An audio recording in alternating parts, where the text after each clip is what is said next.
Okay, the Dometic stove.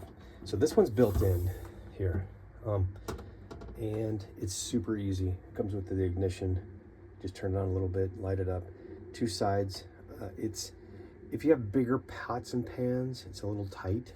I also don't like too much this gap here. I mean, I'm sure it's for something, but if you got like a smaller kettle or coffee thing, you know, you got to be careful because if it's not hitting all four of these grill, it could tip over and fall, you know, so just be aware. It's not a full coverage, but it gets very warm very quick. It also adds to the heat of the camper in case you need it.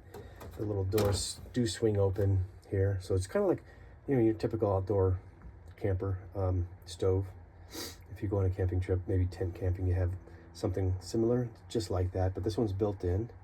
The newer models have them on top, which gives you an option if you want to take the grill out and cook outside, that you can connect to external propane right here. So that's a nice option for the stove itself.